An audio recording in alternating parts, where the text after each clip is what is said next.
오늘 주님이 주신 말씀은 느헤미야 2장 1절로 20절까지의 말씀입니다. 다 같이 한 목소리로 봉독하시겠습니다.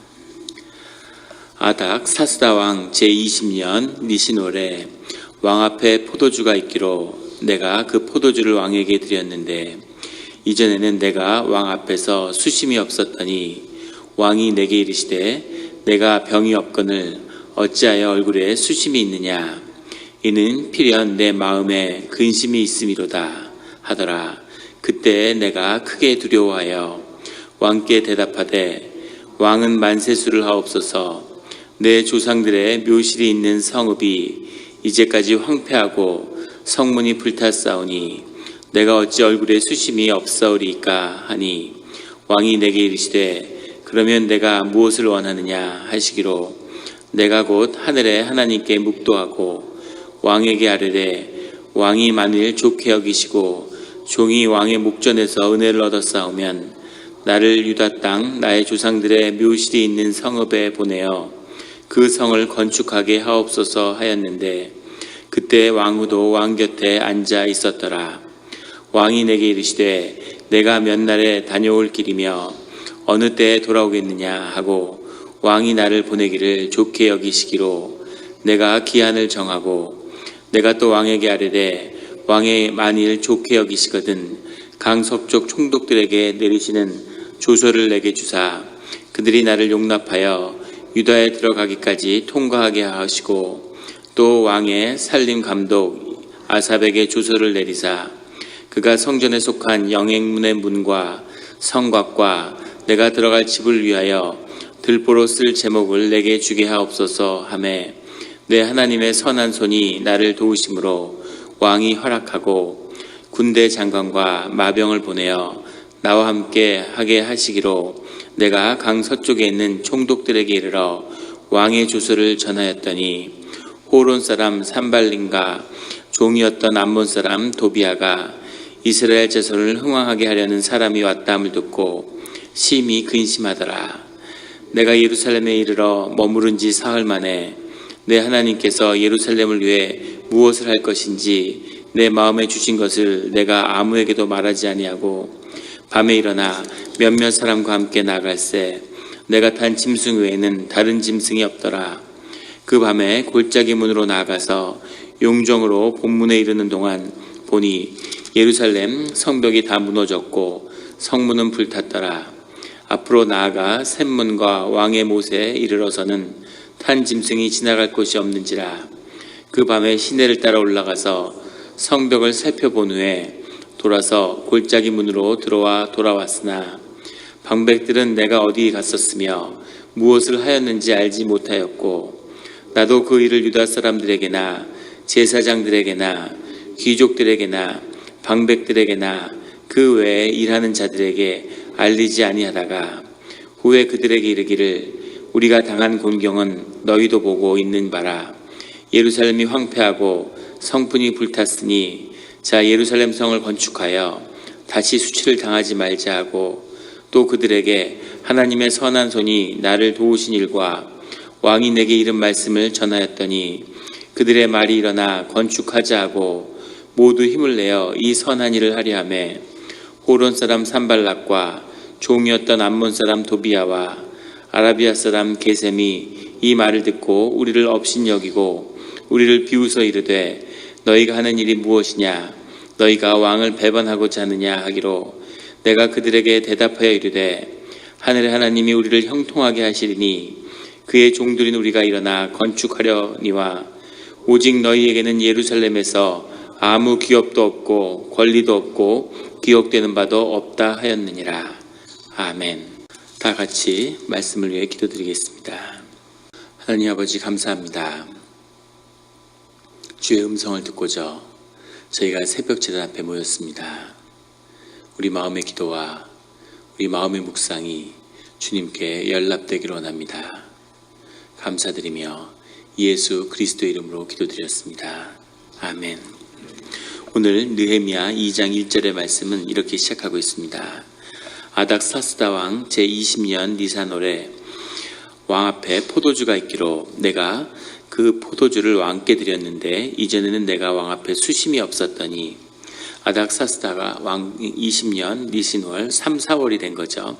겨울에 바벨론에서 시간을 보낸 이 왕이 이제 3, 4월이 되어서 이 수산궁으로 돌아온 것입니다. 그래서 수산궁을 지키고 있던 느헤미야가 이제 왕 앞에 나아가게 된 것이죠. 2절에 왕이 내게 이르시되 내게 병이 없거늘 어찌하여 얼굴에 수심이 있느냐 이는 필연 내 마음에 근심이 있음이로다 하더라. 그때 내가 크게 두려워하여 왕 앞에 나와서 이제 자신의 마음에 품어왔던 그 기도와 그 결심을 왕 앞에 전달해야 되는데 그 앞에 섰을 때 크게 두려움이 있었다는 거죠. 절대 왕정이고 지금 상상할 수도 없는, 지금에 있는 그 어떤 권력도 상상하지 못하는 그런 권력을 가지고 있다는 거죠. 권력이라고 하는 것은 어떤 조건이나 환경에 있는 것이 아니니까. 전에 케네스 배 선교사님 왔을 때 북한 이야기를 들려주는데 그런 이야기를 하더라고요. 북한이 어떤 사회인지. 한국에서는 상사의 눈밖에 나서 해고를 당할 수도 있지만 북한은 상사 눈밖에 나면 죽는다고. 그러니까 생사 여타권을 상사가 쥐고 있다는 거죠. 상상할 수 없는 절대 권력을 가지고 있다는 거예요. 그래서 북한의 하급 노동당의 관리들도 한국의 어떤 권력자도 상상도 할 수 없는 권력을 누린다. 그런 이야기를 들었던 기억이 납니다. 하물며 이 시절에 이 바벨론의 이 페르시아의 왕이 누리는 권력은 어떤 것이었겠습니까? 상상할 수가 없는 거죠. 그 앞에 나아갔는데 말 한마디를 해서 예루살렘의 운명을 바꿀 수도 있지만 말 한마디가 잘못되면 그러면은 모든 것을 다 잃을 수도 있는 그런 순간에 있는 거죠. 절대 권력이고 그 사람의 마음에 의지되니까 변덕이 얼마나 심했겠습니까? 그러니까 그 어린아이에게 세상을 맡겨놓은 것 같은 무슨 일이 일어날지 전혀 알 수 없는 그 상황 앞에 서 있는 거죠. 두려움이 밀려오는 겁니다. 늘 주님의 일로 결단할 때 그 앞에 우리는 두려움을 경험하게 되죠. 하지만 그 두려움을 넘어서는 믿음의 결단, 주님을 의지하는 믿음, 이것이 두려움과 맞서는 그 순간에 느헤미야가 서 있습니다. 늘 두려움을 이기고 주님을 선택하는 우리 성도님들이 되시기를 예수 그리스도의 이름으로 축원합니다. 3절에 왕께 대답하되 왕은 만세수를 하옵소서. 내 조상들의 묘실이 있는 성읍이 이제까지 황폐하고 성문이 불탔사오니. 왕께 대답하는데 왕은 만세수를 하옵소서 하는 것은 존경을 표하는 그런 의례적인 표현이었겠죠. 그리고 다음에 내 조상들의 묘실이 있는 성읍이 불탔사오니. 그 시절의 사람들, 지금도 마찬가지겠지만 조상들의 묘실이 모여 있고 조상들을 섬기는 일을 가장 중요하게 여겼죠. 페르시아 사람들은 더 했습니다. 예루살렘이 불타고 예루살렘의 성벽을 복원하겠다고 하면 완전히 얘기가 달라졌을 거예요. 성벽을 복원한다는 건 완전히 다른 의미죠. 그것을 페르시아에 거역한다는 의미로 받아들일 수도 있고, 에스라가 실제로 성벽을 중건하려고 시도했을 때 사마리아의 총독을 통해서 성벽 중건을 막기도 했죠. 그럼 페르시아 왕 앞에서 예루살렘이라는 이야기를 빼고 내 조상들의 묘실이 있는 성읍이 다 불탔다는 얘기를 들었습니다. 이렇게 이야기를 하는 거죠. 지혜가 있는 거죠. 그렇게 첫 마디를 거스르지 않는 그런 말로 접근하니까 그 수심이 있고 평소에 마음에 들고 조상의 묘실이 불탔다고 하니까 그러니까 왕의 마음이 풀린 거죠. 4절에 왕이 내게 이르시되 그러면 내가 무엇을 원하느냐? 원하는 게 무엇이냐 하고 물었는데 여기서 중요한 거는 내가 곧 하늘의 하나님께 묵도하고 무엇을 원하느냐 하고 물었는데 왕 앞에서 두려움 앞에 앉아있는 그 순간에 하나님 앞에 묵도했다고 하는데 간절히 기도했다는 거죠. 주님 앞에 제가 무슨 말을 해야 되겠습니까? 하고 그때 주님께 물어봤다는 겁니다. 이게 아주 중요한 거죠. 늘 깨어있고 주님께 늘 기도하는 자가 아니면 절대 이렇게 할 수 없겠죠. 그 상황에 압도될 수도 있고 자신의 생각에 어떤 불현듯 드는 생각 같은 데 사로잡힐 수 있습니다. 그렇게 하지 않고 그 순간에 마음의 중심을 잡고 하나님 앞에 기도했다는 거죠. 이것이 오늘 우리가 느헤미야에게 배워야 할 아주 중요한 점인 것 같습니다. 늘 이런 마음으로 살고자 하지만 쉽지 않죠. 지나간 다음에 그때 기도했어야 되는데 왜 기도하지 않았을까? 그런 생각이 드는 거죠. 늘 그 순간에 그 찰나에 기도해야 되는 거죠. 교통순경이 잡아서 쓰라 그러는데 그 순간에 정신이 하나도 없고 이거 어떡하지 이런 마음이 드는 거죠. 그런데 그 순간에 마음의 평안을 가지고 기도해야 된다는 거죠. 그 순간에 기도해야 되는, 전선에서 돌격 명령이 내리는데 이젠 죽었구나 아무 생각 없이 뛰어나가는 게 아니라 그 순간에 주님 앞에 무릎 꿇고 기도할 수 있어야 된다는 거죠. 깨어있고 늘 기도하는 자만이 주님을 찾을 수 있는 그 순간이죠. 느헤미야가 이 순간에 기도했다는 겁니다. 6절에 그때 왕후도 왕 곁에 앉아 있었더라. 왕이 내게 이르시되 내가 몇 날에 다녀올 길이며 어느 때에 돌아오겠느냐. 왕후가 왕 곁에 앉아 있었다는 것은 왕이 정무를 보는 시간이 아니고 지금 포도주를 마시는 파티를 하고 있었다는 얘기겠죠. 그런데 주변에 사람이 있는 것 같이 보이지는 않는데 그렇다고 내실로 느헤미야를 불렀을 것 같지도 않습니다. 왕후가 왕 곁에 앉아 있었다는 얘기를 왜 했을까? 거기에 대한 많은 추측들이 있는데 왕후도 느헤미야에게 우호적인 사람이었지 않았을까 그런 생각이 들어요. 왕의 가족을 잇고 그 가족을 돌보는 위치에 있는 거죠. 그 술잔을 맡았다고 해서 직위가 낮은 게 아니라 굉장히 고위직인 겁니다. 절대 권력일수록 왕 곁에 누가 가까이 있느냐 그 사람이 가장 파워 있는 사람이죠. 스탈린의 요리사들이 전부 다 군 최고위 장성들이었다는 거죠. 실제 군인들이었다는 얘기가 아니고 요리사들인데 음식을 잘할 때마다 스탈린 기분이니까 그때마다 계속 승진을 시켜서 어떤 야전 사령관들보다 요리사들이 계급이 더 높았다 그래요. 그게 절대 권력의 속성인 거죠. 미국도 마찬가지죠. 지금 국가안보 보좌관이 볼턴이라는 사람이 가장 실력자라고 그렇게 알려져 있죠. 국무장관도 국방장관도 비서실장도 있지만 누가 대통령과 가장 가까운 사무실을 쓰느냐, 같은 층에 있고 옆방에 있느냐, 누가 제일 말을 많이 하느냐, 그게 권력을 가름하는 거라는 거죠. 그것처럼 왕의 포도주잔을 맡았다는 것은 생명을 의탁했다는 얘기죠. 역대 교황들도 대부분 독살됐다고 그러죠. 절대 왕의 그 권력 가운데 늘 그런 일이 벌어지는데 자신의 먹는 음식을 맡기는, 그러니까 절대적인 신뢰를 받고 있고 왕을 매일 만나고 식사 때마다, 그리고 왕한테 이야기할 수 있는 그런 사람이라는 거죠. 그런 의미에서 느헤미야가 그 가족들하고도 왕후하고도 친밀한 관계에 있었음을 보여주는 것이 아닌가, 그게 오히려 설득력이 있을 것 같습니다. 또 왕이 뭐라고 말하냐면 내가 몇 날에 다녀올 길이며 어느 때에 돌아오겠느냐 하고 왕이 나를 보내기를 좋게 여기시고 내가 기한을 정하고 파견을 하는데 그 시절에 가면 돌아오지 못할 수도 있는 길이죠. 그런데 얼마나 가겠으며 어느 때 돌아오겠느냐 이렇게 묻는 것은 그만큼 왕하고도 친밀함이 있었다는 거죠. 인격적인 관계를 맺고 있었다는 겁니다. 단지 두려움에 부복하는 그런 관계가 아니라 느헤미야가 그만큼 인격이 있고 그리고 하나님 앞에 서 있는 사람이기 때문에 위험이 있는 거죠. 그래서 왕과의 일을 돌보지만 왕하고도 그런 인티머시, 친밀함을 가지고 있는 그런 사람이었음을 우리가 짐작할 수 있습니다. 그러자 앞에 나와서 왕에게 구하는데 7절, 8절, 9절에 이 서쪽 총독들에게 조서를 내려서 나를 용납하여 유다에 들어가기까지 통과하게 하시고 8절에는 영문의 문과 성벽과 내가 들어갈 집을 위하여 들보로 쓸 제목을 준비하게 해주시고 9절에 군대 장관과 마병을 보내와 나와 함께하게 하시기로, 이런 것들을 왕에게 구하는 거죠. 근데 이 정말 하나님의 성령이 임했는지 느헤미야에게 필요한 것을 딱딱딱 이렇게 구하는 거죠. 이렇게 그때 구할 것을 딱 구하기가 쉽지 않습니다. 별똥별을 보면 소원이 이루어진다고, 살면서 별똥별 보고 소원 빌어보신 적 있습니까? 늘 별똥별이네 하면 별똥별이 이미 지나간 거죠. 마음에 소원이 있는 자만이 별똥별을 볼 때 소원을 구할 수 있는 것처럼 하나님께 늘 기도하고 간구하는 마음이 있었기 때문에 이 중요한 순간에 이것을 하나하나 다 구할 수 있는 거죠. 이걸 첫 번째, 두 번째 걸 구하고 나갔다가 제가 생각해 봤는데 하나가 더 필요한 것 같습니다, 이러고 다시 들어와서 얘기할 수 있을까요? 그럴 수 없었겠죠. 그러니까 이 세 가지를 다 구했습니다.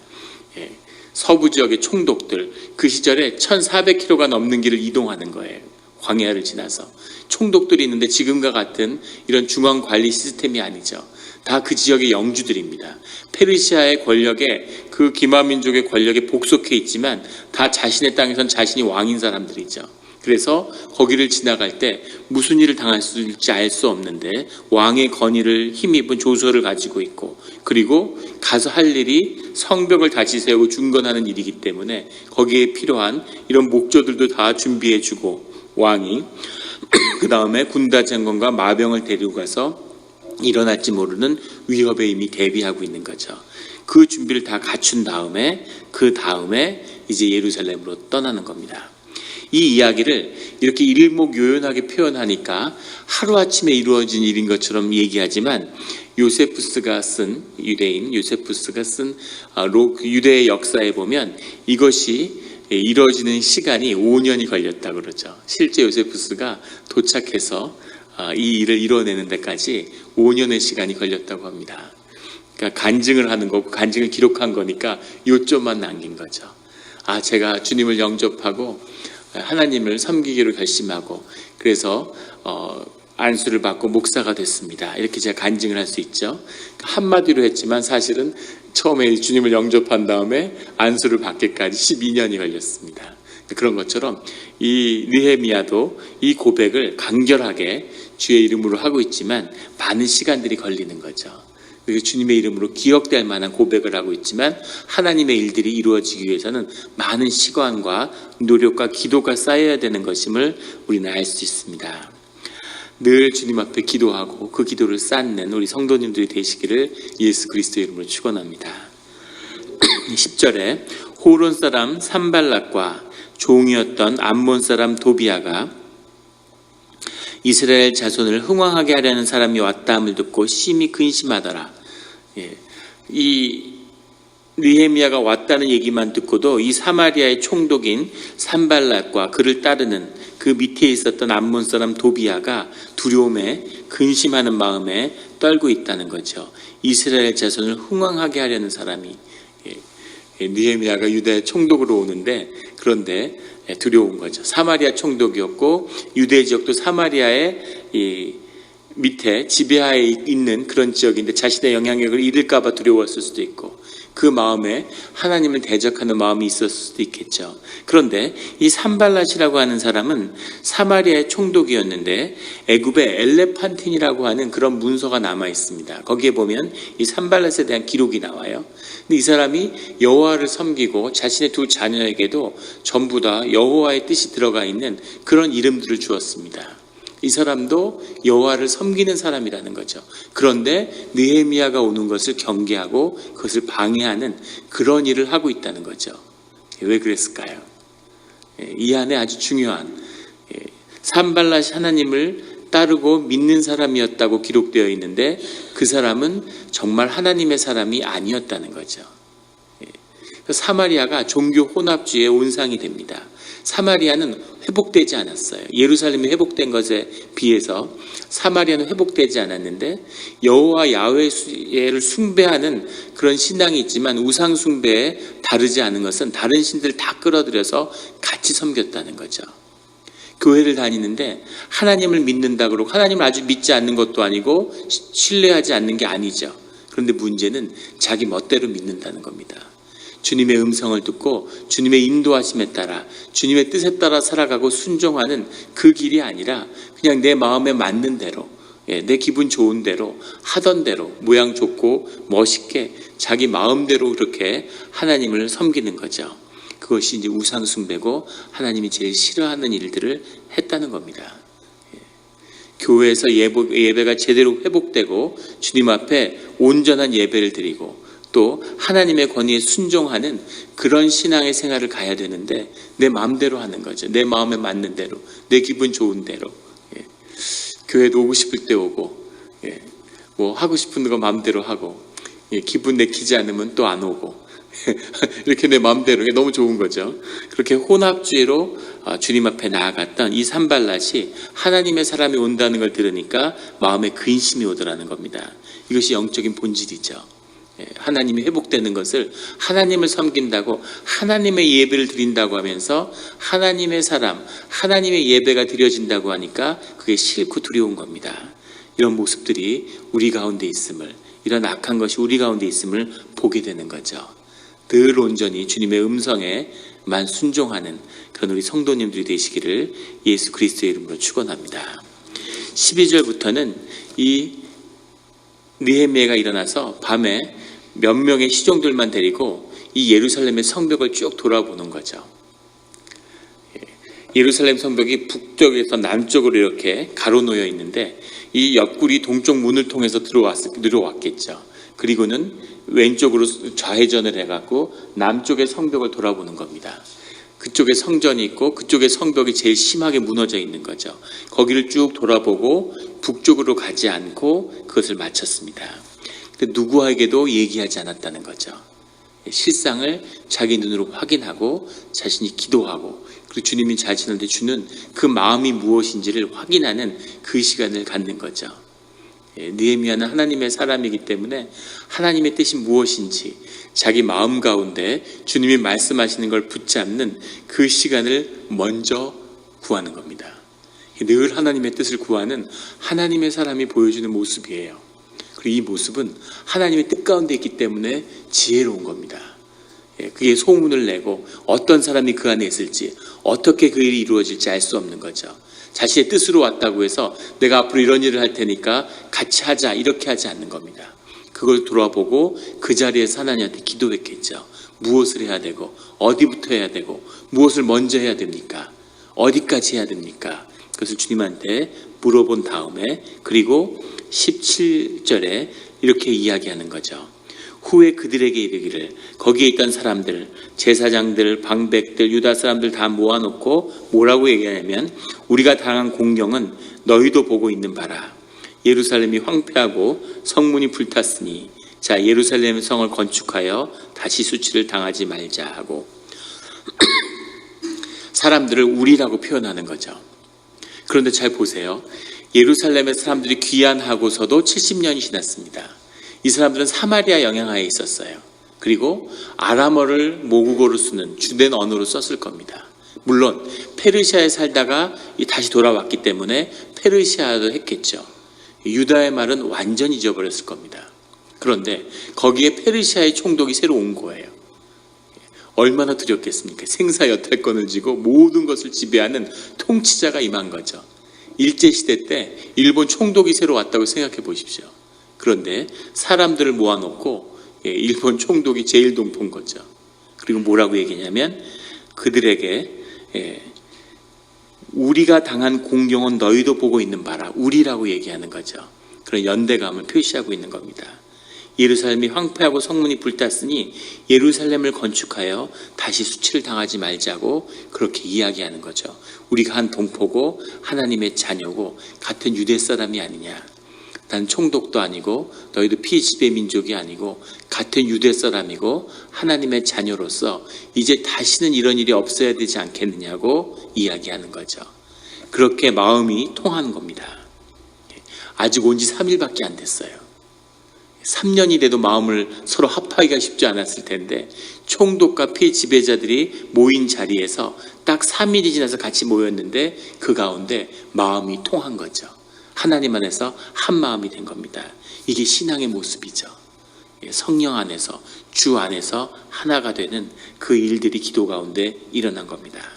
그러자 18절에 또 그들에게 하나님의 선한 손이 나를 도우신 일과 왕이 내게 이른 말씀을 전하였더니 그들의 말이 일어나 건축하자고 모두 힘을 내어 이 선한 일을 하려 하며 하나님의 선한 손이 이룬 일들 간증을 한 거죠.